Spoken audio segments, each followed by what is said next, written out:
Welcome to Stories Podcast. I'm your host, Amanda Weldin. Today's story is called Gibbly and Gibli Go to the Moon, an original story written for you by our friend Elliott Kalan. Elliott Kalan is a writer who writes with words. He has written comic books, TV shows, and picture books. He has won many awards for his writing, but he doesn't like to brag about it. His newest picture book is called Sharko and Hippo, and it tells the story of a shark who wants to go fishing, but his friend, a hippo, keeps giving him the wrong things. Like when Sharko asks for a boat, Hippo gives him a goat. Elliott likes silly things and being annoying, but he does not like it when people annoy him. We're excited to share his story with you.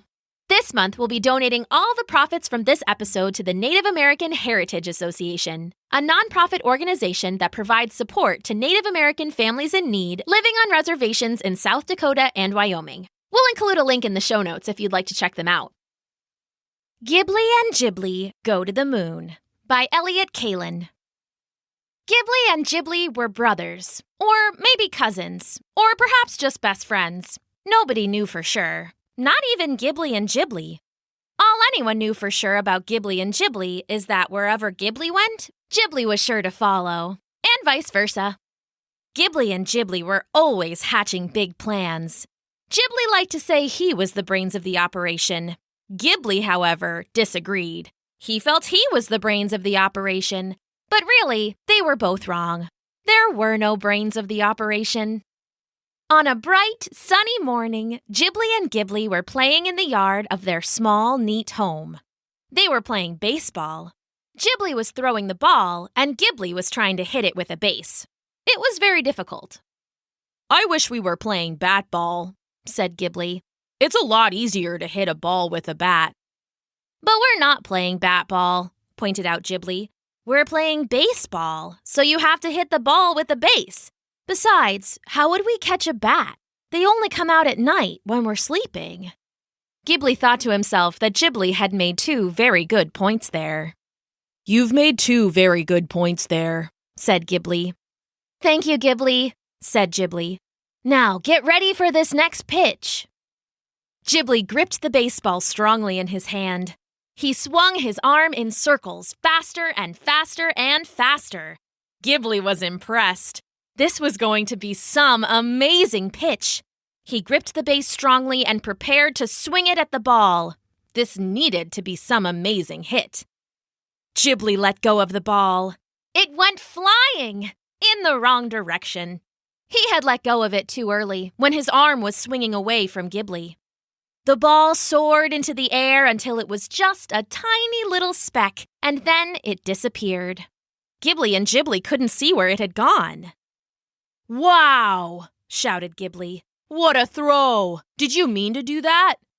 "No, but I think my hand did," said Gibbly. He looked at his hand. "Good throw, hand." "Huh," said Gibbly, looking up into the sky. "I can't see where the ball went. Can you ask your hand where he threw the ball?" Gibbly looked at his hand again. "Hand, where did you throw the ball?" His hand didn't say anything. It didn't have a mouth. It didn't even look Gibbly in the eye, because it didn't have any eyes. There's only one possible explanation," said Gibbly. "That the ball got tired of being a ball and turned into a bird?" guessed Gibbly. "Okay, there are two possible explanations," said Gibbly. "I was gonna say your hand threw the ball so far that it landed." Here, Gibbly stopped talking, partly because he wanted what he said next to sound very important and dramatic, and partly because he didn't know what he was going to say next. "Did it land on the moon?" guessed Gibbly. "Yes," said Gibbly. "That is exactly what I was going to say. Your hand threw the ball so far, it landed on the moon."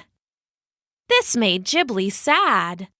"I want my ball back," he cried. "The only way we'll ever get it back is to go to the moon." "Well, then we're just gonna have to go to the moon," said Gibbly.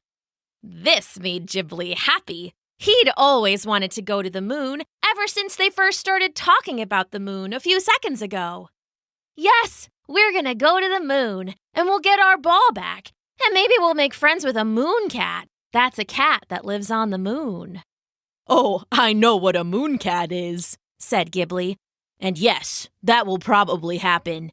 But to get to the moon, we'll need a rocket ship, and rocket ships don't grow on trees.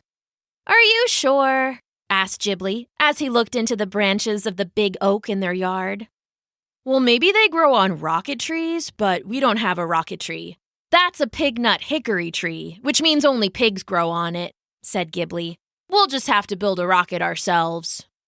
Oh, great idea, said Gibbly. And you know how to build a rocket?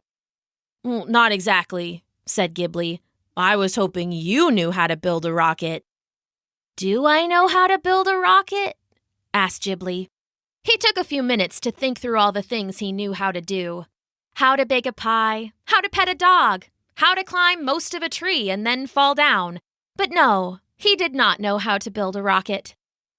We need to read how to build a rocket, said Gibbly. We need to read it in a book about rockets. And we can get that book. And here he thought very, very hard. At the library. And then he had to sit down, because that had been some extremely hard thinking he'd just done. Great idea, said Gibbly. We'll go to the library. But how will we get to the library? Gibbly tried to think of an answer, but his brain was still incredibly tired from thinking up the library idea. It was Gibbly's turn to think hard. We can go in a car. We'll ask our neighbor, Mr. Schlumpy, to drive us in his car. Great idea, said Gibbly. And when Gibbly was all recovered from his hard thinking, they walked to Mr. Schlumpy's house and rang the doorbell. The doorbell made a sound like a car horn because, as you are about to learn, Mr. Schlumpy loves cars. Cars are his favorite thing. Gibbly and Gibbly knew that Mr. Schlumpy owned several cars and took special, loving care of them. His house was full of pictures of cars. He slept in a car-shaped bed. He took baths in a car-shaped bathtub, and he only ate mashed potatoes because it was the easiest food to sculpt into the shape of a car. If ever there was someone who would seem perfect to get a car ride from, it was Mr. Schlumpy. Mr. Schlumpy opened the door and scowled at them. What do you want? He barked. Mr. Schlumpy was a very cranky man. He was also dressed in a car costume. So even though he was a very cranky man who had just barked, "What do you want?" at them, there was still something a little cute about him. It's hard to be too mad at someone dressed like a car. Hello, Mr. Schlumpy. It's me, Gibbly. And me, Gibbly. We were hoping you could drive us somewhere in your car. Me? Drive you in my car? Asked Mr. Schlumpy. To the library, said Gibbly helpfully. Never! Shouted Mr. Schlumpy. Gibbly and Gibbly's hearts dropped. Why not? Asked Gibbly. You have a car, don't you? Several of them, responded Mr. Schlumpy. And you love talking about cars, don't you? Asked Gibbly. It's the only thing I talk about. And you like driving cars, don't you? No, I don't like driving cars, shouted Mr. Schlumpy. I like looking at them. When you drive a car, it makes the car dirty. I don't want to look at a dirty car. Now go away! I was busy watching a movie about cars! Mr. Schlumpy shut the door loudly. Mr. Schlumpy isn't going to drive us to the library, said Gibbly to Gibbly, in case Gibbly hadn't been paying attention. He's not? Said Gibbly in shock, because, just as Gibbly had guessed, Gibbly hadn't been paying attention. There's only one thing to do, said Gibbly. We'll just have to walk to the library. Great idea, said Gibbly. It's right next to the other side of our house. So they walked to the other side of their house, which was where the library was. But just as they were about to open the library door, they saw something. It was a sign on the door. It said, Gibbly and Gibli not allowed. We're not allowed in the library, said Gibbly. Why wouldn't we be allowed in the library?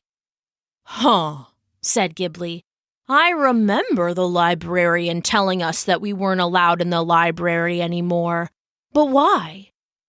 Gibbly and Gibli knew that if they thought hard enough, they'd probably remember. So they thought very, very hard.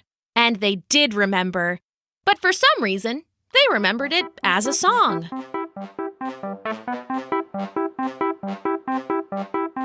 I know she said we shouldn't come back, but I can't quite recall why. Was it something about how the books were wet and they really should be dry? That rings a bell. It might ring too, or just one that's really big. It was something about books being wet that made her flip her wig. Oh, that's right. When we came by, we pulled all the books down. And then we thought if a big flood came that they'd all sink and drown. That's just right. If the books all drowned, we thought that'd sure be grim. Of course, and since we're such smart guys, we taught the books to swim. We taught the books to swim. We really thought it through. It wasn't just a whim, they'd learn a stroke or two. We didn't have a pool, but we wanted to be nice. So to get the books some practice, thought the toilet would suffice. We threw the books all in and gave the John a flush. And then we watched them spin, all swimming in a rush. And then... Stop! What are you doing? Oh, hello, librarian. We're helping. What have you done to my glorious books? They're all dripping, sopping wet. Of all of my years librarianing, it's the worst that I've seen yet. The pages are flimsy and ready to tear. The covers are soaking and much worse for wear. Gibbly and Gibli, I'm livid, blowing up. I'm walking away now. But clean this mess up.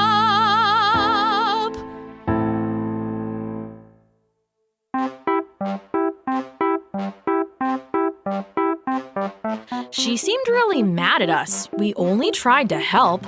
If a great big wave crashed on those books, they'd be sinking in the kelp.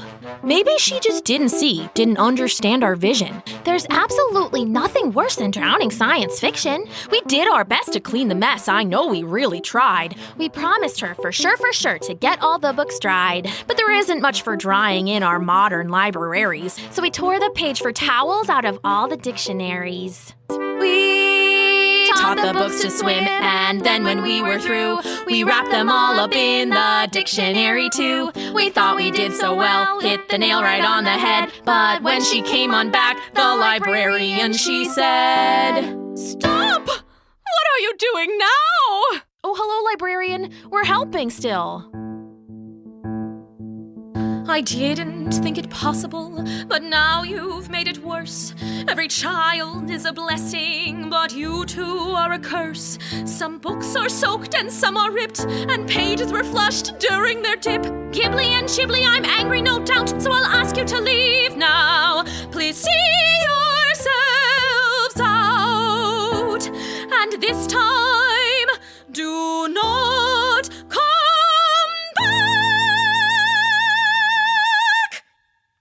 And that's why we're not allowed at the library. Gibbly hummed the end of the song again from his memory. He thought it was a sad memory, but a very fun song. Gibbly paced back and forth in front of the library door. This is quite a pickle. We must get into that library. But Gibbly and Gibli aren't allowed in the library. And we're Gibbly and Gibli, realized Gibbly suddenly. Thank you. I'd almost forgotten about that, said Gibli. Ow! And then he fell over. What's wrong, Gibli? Asked Gibbly, suddenly very worried for his friend or brother or whatever he was to him. Are you okay? I don't know, said Gibli. I suddenly got an idea. A good idea, and it's taking up too much room in my brain. I must let this idea out before my head bursts. Tell me, said Gibbly. Please, tell me. Okay, said Gibli, struggling to sit up. I'll tell you the whole idea. No, said Gibbly, frightened. The whole idea is too big. Just give me half of it, and then I'll keep that half in my head, and you'll keep the other half in your head, and we'll both have just enough idea in each of our heads not to burst. Great idea, groaned Gibli. The first half of the idea is that we could get into the library if we weren't Gibbly and Gibli. Great idea, said Gibbly, and it fits just right in my head. And what's the other half that you'll keep in your head? That half is that we could be someone other than Gibbly and Gibli if we wore disguises. Great idea. How does your head feel? Much better, said Gibli. Thank you for helping me carry the idea. Now, what can we use as a disguise? Gibbly looked around on the ground, hoping that someone might have left a disguise just lying around. Maybe a spy who was in a hurry and didn't notice that their backpack was unzipped. But there were no disguises on the ground. All he saw was an acorn and a big white feather. They would have to do. One of us can wear the top of this acorn like a hat, said Gibbly, and the other of us can wear this feather like a mustache. Great idea, said Gibly. I'll wear the feather mustache. He took the big white feather and stuck it under his nose. How do I look? Who are you? Said Gibbly. Where did you put Gibli? What? Said Gibly. I am Gibly. No, you're not, argued Gibbly. You're an old man with a bushy white mustache. I am? Asked Gibly. He looked at his reflection in the library window. I am! He shouted. He jumped back in shock, causing the feather to fall off his face.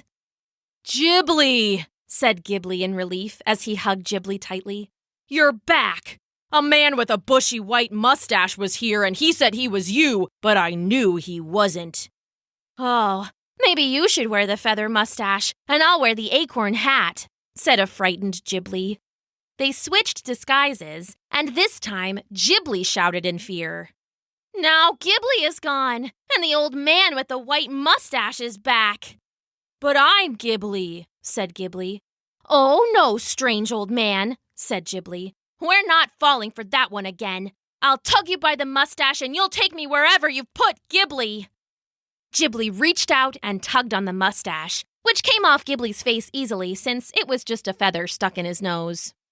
Gibly was overjoyed that Gibbly was back, and they hugged and felt relieved, just like before, only in reverse. The old man disappeared, but I got his mustache, said Gibly. Maybe if we both wear it, we'll be too strong for him to take our place again. Great idea, said Gibbly. So Gibbly stuck one half of the feather into his nose, and Gibly stuck the other half of the feather into his nose. It meant they had to smoosh their faces very close together and walk in kind of a funny, clumsy way. But with a disguise this tricky, it would be easy to get past the librarian, get a rocket book, build their rocket, get to the moon, and get their ball back. This disguise was perfect. This disguise was foolproof. The librarian would never know they were actually Gibbly and Gibli. They stepped through the library door. "You're not allowed in here," said the librarian. "But we're not Gibbly and Gibli," said Gibbly. "Yes, we're an old man with a bushy white mustache," said Gibly. But the librarian just pointed to the door. Gibbly and Gibli walked out. "I guess old men with bushy white mustaches aren't allowed in the library either," said Gibbly. "There's only one thing we can do to get our ball back," said Gibly. "We have to sneak into the library." "Great idea," said Gibbly, who at this point had kind of forgotten how the library and the ball were connected in the first place. He was glad that Gibly still remembered. "Lead the way." Gibly hunched down low, in a sneaky sort of sneaking-in posture, and crawled around the side of the library to the back door. Gibly hunched down low and crawled after him. "We will sneak in," said Gibly, "get the rocket book, build the rocket, go to the moon, and get our ball." "Did you hear that, ball?" asked Gibbly. "We'll get you soon, so you wait right here while we do all that." Gibly was confused. "Who are you talking to, Gibly?" "The ball," said Gibbly. Gibly turned around to see Gibly sitting in the grass, holding their baseball. "I found it right here." Gibly's eyes almost popped out of his head with surprise. "But that's impossible," he cried out. "The ball went up to the moon." "I know," said Gibbly. "There's only one explanation. We're on the moon too." "Of course," said Gibly. "We were on the moon the whole time. We must have always lived on the moon." "I hope I get to visit Earth someday," said Gibbly. Me too, said Gibbly. And the two brothers, or friends, or perhaps cousins, took their ball back home. Maybe they'd build a rocket some other day. But for now, they and their ball were ready to take a well-deserved nap after a full day of thinking. The end.